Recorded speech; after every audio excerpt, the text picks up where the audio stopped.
ಕಾಮಾಸಕ್ತಿಯು ಲೈಂಗಿಕತೆಯ ಒಂದು ಸಂಕೀರ್ಣ ಅಂಶವಾಗಿದೆ. ಅನೇಕ ಜನರು ಅದರ ಬಗ್ಗೆ ಚರ್ಚಿಸಲು ಅನಾನುಕೂಲತೆಯನ್ನು ಅನುಭವಿಸುತ್ತಾರೆ. ಸಂಗಾತಿಗಳೊಂದಿಗೆ ಹೊಸ ಅನ್ಯೋನ್ಯತೆಯ ಪ್ರಜ್ಞೆಯನ್ನು ಬೆಳೆಸಲು ಸಹಾಯ ಮಾಡುವಲ್ಲಿ ಲೈಂಗಿಕತೆಯು ಒಂದು ಅಂಶವಾಗಿದೆ. ಮದುವೆಯಾದ ಆರಂಭದಲ್ಲಿ ಇರುವ ಲೈಂಗಿಕ ಆಸಕ್ತಿ ಮದುವೆಯಾದ ನಂತರ ಪ್ರತಿ ವರ್ಷ ಕಡಿಮೆಯಾಗುತ್ತದೆ ಎನ್ನುತ್ತಾರೆ. ಪುರುಷರಾಗಲಿ ಅಥವಾ ಮಹಿಳೆಯರಾಗಲಿ ಕೆಲವೊಮ್ಮೆ ಲೈಂಗಿಕ ನಿರಾಸಕ್ತಿ ತೋರುತ್ತಾರೆ. ವಯಸ್ಸಾದಂತೆ ಈ ರೀತಿಯ ಆಸಕ್ತಿ ಕಡಿಮೆಯಾಗುವುದು ಸಹಜ. ಆದರೆ ದೈಹಿಕ ಮತ್ತು ಮಾನಸಿಕ ಸಮಸ್ಯೆಗಳು ಕೂಡ ಇದಕ್ಕೆ ಕಾರಣವಾಗಬಹುದು. ಗಂಭೀರ ಸಮಸ್ಯೆಗಳಿಂದ ಕೂಡ ಈ ನಿರಾಸಕ್ತಿ ಕಾಡಬಹುದು. ಈ ಸಮಸ್ಯೆ ಗೋಚರತೆ ಬಳಿಕವೂ ಈ ಕುರಿತು ಮಾತನಾಡಲು ಪುರುಷ ಮತ್ತು ಮಹಿಳೆಯರು ಹಿಂಜರಿಯುತ್ತಾರೆ. ಈ ಹಿಂಜರಿಕೆಗೆ ಅವರ ಆರೋಗ್ಯ ಮತ್ತು ಸಂಬಂಧಗಳ ಮೇಲೆ ಪರಿಣಾಮ ಬೀರುತ್ತದೆ. ಆದರೆ ಕೆಲವು ಸಮಯದಲ್ಲಿ ನೀವು ನಿಮ್ಮ ಸಂಗಾತಿಯನ್ನು ಅಥವಾ ಹೆಂಡತಿಯನ್ನು ತೃಪ್ತಿಪಡಿಸಲು ಋತುಚಕ್ರದ ನಂತರದ ಈ ದಿನಗಳಲ್ಲಿ ಸಂಭೋಗ ಮಾಡಿದರೆ ಸಂತೃಪ್ತಿ ಹೊಂದುತ್ತಾರೆ. ಮೊದಲಿಗೆ ಋತುಚಕ್ರ ಎಂದರೇನು ಎಂಬುದರ ಬಗ್ಗೆ ತಿಳಿದುಕೊಳ್ಳಿ.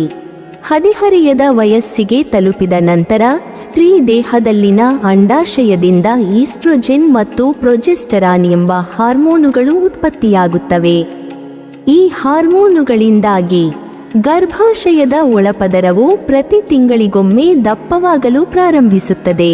ಕೆಲವು ಇತರ ಹಾರ್ಮೋನುಗಳು ಅಂಡಾಶಯವನ್ನು ಉತ್ಪಾದಿಸಲು ಸಂಕೇತಿಸುತ್ತವೆ ಮತ್ತು ನಂತರ ದೇಹದಿಂದ ಅನಪೇಕ್ಷಿತ ಮೊಟ್ಟೆಗಳನ್ನು ಬಿಡುಗಡೆ ಮಾಡುತ್ತವೆ. ಮುಟ್ಟಿನ ಸಮಯದಲ್ಲಿ ಹೆಣ್ಣು ಅಥವಾ ಮಹಿಳೆ ಲೈಂಗಿಕ ಸಂಭೋಗವನ್ನು ಹೊಂದಿಲ್ಲದಿದ್ದರೆ ಗರ್ಭಾಶಯದ ಪದರವು ದಪ್ಪವಾಗುತ್ತದೆ ಮತ್ತು ಗರ್ಭಧಾರಣೆಗೆ ಸಿದ್ಧವಾಗುತ್ತಿತ್ತು, ಅಲ್ಲದೆ ಅದು ರಕ್ತದ ರೂಪದಲ್ಲಿ ಹೊರಬರುತ್ತದೆ. ಹೀಗೆ ದೇಹದಿಂದ ಹೊರಹೋಗುವ ರಕ್ತವು ಈ ಪ್ರಕ್ರಿಯೆಯಲ್ಲಿ ನಾಶವಾದ ಅಂಗಾಂಶಗಳನ್ನು ಸಹ ಹೊಂದಿರುತ್ತದೆ. ಈ ಋತುಚಕ್ರ ಪ್ರಕ್ರಿಯೆ ಪ್ರತಿ ತಿಂಗಳು ಪುನರಾವರ್ತನೆ ಆಗುತ್ತದೆ. ಋತುಚಕ್ರದ ಸಮಯದಲ್ಲಿ ದೇಹದಲ್ಲಿ ಉತ್ಪತ್ತಿಯಾಗುವ ಹಾರ್ಮೋನುಗಳು ದೇಹವನ್ನು ಆರೋಗ್ಯವಾಗಿರಿಸುತ್ತವೆ. ಪ್ರತಿ ತಿಂಗಳು ಈ ಹಾರ್ಮೋನುಗಳು ಸ್ತ್ರೀ ದೇಹವನ್ನು ಗರ್ಭಧಾರಣೆಗೆ ಸಿದ್ಧವಾಗಿಸುತ್ತವೆ. ಎರಡು ಚಕ್ರಗಳ ನಡುವಿನ ಅವಧಿಯನ್ನು ಒಂದು ಚಕ್ರದ ಮೊದಲ ದಿನದಿಂದ ಮುಂದಿನ ತಿಂಗಳು ಮತ್ತೊಂದು ಚಕ್ರದ ಮೊದಲ ದಿನದವರೆಗೆ ಎಣಿಸಲಾಗುತ್ತದೆ. ಸಾಮಾನ್ಯವಾಗಿ ಎರಡು ಋತುಚಕ್ರಗಳ ನಡುವಿನ ಅಂತರವು ಸುಮಾರು 28 ರಿಂದ 35 ದಿನಗಳು. ಇದು ಸಾಮಾನ್ಯವಾಗಿ 12 ಅಥವಾ 13 ವರ್ಷ ವಯಸ್ಸಿನ ಹುಡುಗಿಯರಲ್ಲಿ ಪ್ರಾರಂಭವಾಗುತ್ತದೆ. ಆದರೆ ಕೆಲವು ಹುಡುಗಿಯರಲ್ಲಿ ವಿವಿಧ ಕಾರಣಗಳಿಂದಾಗಿ ಇದು ವಿಳಂಬವಾಗಬಹುದು. ಕೆಲವು ಸ್ತ್ರೀಯರ ಋತುಸ್ರಾವದ ಚಕ್ರವು 3 ರಿಂದ 5 ದಿನಗಳವರೆಗೆ ಮತ್ತು ಕೆಲವು 2 ರಿಂದ 7 ದಿನಗಳವರೆಗೆ ಇರುತ್ತದೆ. ಮಹಿಳೆಗೆ ಋತುಬಂಧವು ಸಾಮಾನ್ಯವಾಗಿ ತನ್ನ 40ರ ವಯಸ್ಸಿನಲ್ಲಿ ಸಂಭವಿಸುತ್ತದೆ.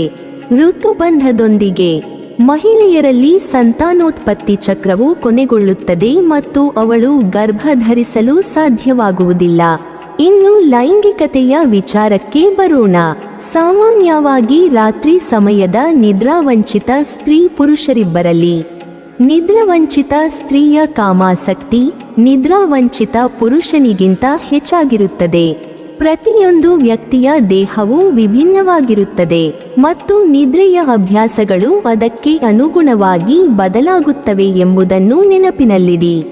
ನಿಮ್ಮ ದೇಹವನ್ನು ಚೆನ್ನಾಗಿ ಆರೋಗ್ಯವಂತವಾಗಿಡಲು ನಿಮ್ಮ ದಿನನಿತ್ಯದ ಕೆಲಸದೊಂದಿಗೆ ನಿಮ್ಮ ನಿದ್ರೆಯ ಅಭ್ಯಾಸಗಳನ್ನು ಸರಿಯಾಗಿ ಮಾಡಲು ಪ್ರಯತ್ನಿಸಿ. ಇದರಿಂದ ನೀವು ಯಶಸ್ವಿ ದಾಂಪತ್ಯ ಮತ್ತು ಸಂಭೋಗ ಹೊಂದಲು ಸಾಧ್ಯವಾಗುತ್ತದೆ. ನಾವು ಬಾಯಿಗೆ ರುಚಿಸುವಂತಹ ಆಹಾರ ದೇಹಕ್ಕೆ ಭಾರವೆನಿಸಬಹುದು. ಇವುಗಳಲ್ಲಿ ಕೆಲವು ಲೈಂಗಿಕ ಬಯಕೆ ಕಡಿಮೆಯಾಗುವಂತೆ ಮಾಡಬಹುದು. ನೀವು ತಿನ್ನುವ ಆಹಾರ ಕೂಡ ಕಾಮಾಸಕ್ತಿಯ ಮೇಲೆ ಪರಿಣಾಮ ಬೀರುತ್ತದೆ.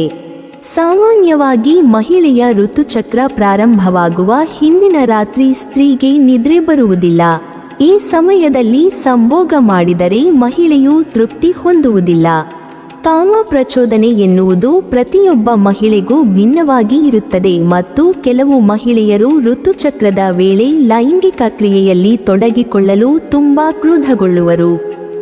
ಆದರೆ ಕೆಲವರಿಗೆ ಈ ವೇಳೆ ಕಾಮಾಸಕ್ತಿ ಅತಿಯಾಗಿ ಇರುತ್ತದೆ. ಇದರಲ್ಲಿ ಮುಖ್ಯವಾಗಿ ಮೊದಲ ದಿನದಂದು ಈಸ್ಟ್ರೋಜನ್ ಮತ್ತು ಟೆಸ್ಟೋಸ್ಟೆರಾನ್ ಮಟ್ಟವು ಕಡಿಮೆ ಇರುವುದು.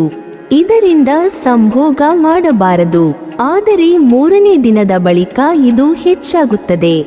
ಈ ವೇಳೆ ಕೆಲವು ಮಹಿಳೆಯರಲ್ಲಿ ಕಾಮ ಪ್ರಚೋದನೆಯಾದ ಭಾವನೆ ಬರುವುದು ಮತ್ತು ಇವರು ತುಂಬಾ ಸೂಕ್ಷ್ಮವಾಗಿರುವರು.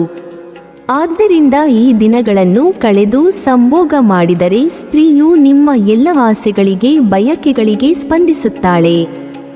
ಋತುಚಕ್ರದ ವೇಳೆ ಲೈಂಗಿಕ ಕ್ರಿಯೆಯಲ್ಲಿ ತೊಡಗಿದರೂ ಗರ್ಭಧರಿಸುವ ಸಾಧ್ಯತೆಯೂ ಇರುತ್ತದೆ. ಕೆಲವು ಮಹಿಳೆಯರಲ್ಲಿ ಇದು 1 ವಾರ ತನಕ ಇರುತ್ತದೆ ಮತ್ತು ಇನ್ನು ಕೆಲವು ಮಹಿಳೆಯರಲ್ಲಿ ಋತುಚಕ್ರದ ವೇಳೆ ಅಂಡೋತ್ಪತ್ತಿಯೂ ಆಗುವ ಸಾಧ್ಯತೆಯೂ ಇರುತ್ತದೆ. ಇದೇ ರೀತಿಯಲ್ಲಿ ಪುರುಷರ ವೀರ್ಯವು 3 ರಿಂದ 5 ದಿನಗಳ ಕಾಲ ಬದುಕಬಹುದು.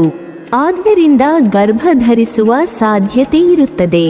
ಆದರೆ ಇದರಿಂದ ಸೋಂಕು ಉಂಟಾಗಬಹುದು, ಏಕೆಂದರೆ ಪ್ರತಿಯೊಬ್ಬರ ದೇಹವಿನ್ಯಾಸ ವಿಭಿನ್ನವಾಗಿರುತ್ತದೆ. ಆದ್ದರಿಂದ ಈ ಸಮಯವನ್ನು ಹೆಚ್ಚು ಲೈಂಗಿಕ ಸಂಭೋಗಕ್ಕೆ ಬಳಸದೇ ಇರುವುದು ಉತ್ತಮ.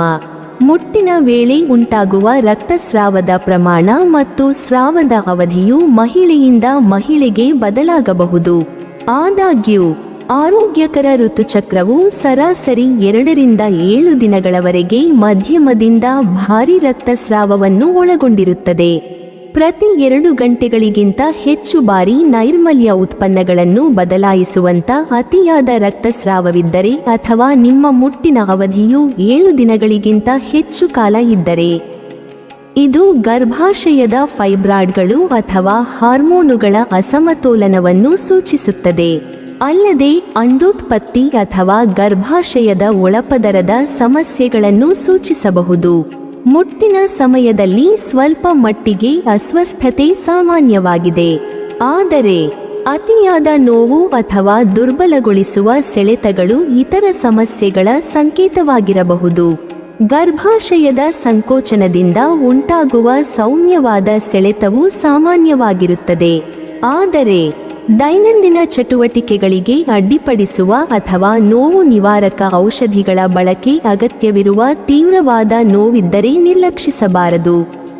ಎಂಡೋಮೆಟ್ರಿಯೋಸಿಸ್, ಪೆಲ್ವಿಕ್ ಉರಿಯೂತದ ಕಾಯಿಲೆ ಅಥವಾ ಫೈಬ್ರಾಯ್ಡ್ಗಳಂತಹ ಸಮಸ್ಯೆಗಳು ತೀವ್ರವಾದ ಮುಟ್ಟಿನ ನೋವುಂಟು ಮಾಡಬಹುದು. ಆರೋಗ್ಯಕರ ಋತುಚಕ್ರದ ಚಿಹ್ನೆಗಳಿಗೆ ಗಮನ ಕೊಡುವುದು ಮಹಿಳೆಯರ ಒಟ್ಟಾರೆ ಯೋಗಕ್ಷೇಮಕ್ಕೆ ನಿರ್ಣಾಯಕವಾಗಿದೆ. ನಿಯಮಿತ ಮುಟ್ಟಿನ ಅವಧಿ, ಸಾಮಾನ್ಯ ರಕ್ತಸ್ರಾವ, ಕನಿಷ್ಠ ನೋವು ಮತ್ತು ಅಸ್ವಸ್ಥತೆ, ಮುಟ್ಟಿನ ನಡುವಿನ ಸ್ಥಿರ ಅವಧಿ ಮತ್ತು ಸಮತೋಲಿತ ಮನಸ್ಥಿತಿ ಮತ್ತು ಎನರ್ಜಿ ಮಟ್ಟಗಳು ಸಂತಾನೋತ್ಪತ್ತಿ ಆರೋಗ್ಯದ ಎಲ್ಲ ಪ್ರಮುಖ ಸೂಚಕಗಳಾಗಿವೆ. ಈ ಚಿಹ್ನೆಗಳು ಉತ್ತಮವಾಗಿಲ್ಲ ಎಂದಾದರೆ ಅವು ವೈದ್ಯಕೀಯ ಆರೈಕೆ ಬೇಕಾಗುವಂತಹ ಆರೋಗ್ಯ ಸಮಸ್ಯೆಗಳನ್ನು ಸೂಚಿಸಬಹುದು. ಈಗ ನೀವೇ ಹೇಳಿ, ಮುಟ್ಟಾದ ಸಂದರ್ಭದಲ್ಲಿ ಸಂಭೋಗ ಬೇಕೇ ಎಂದು.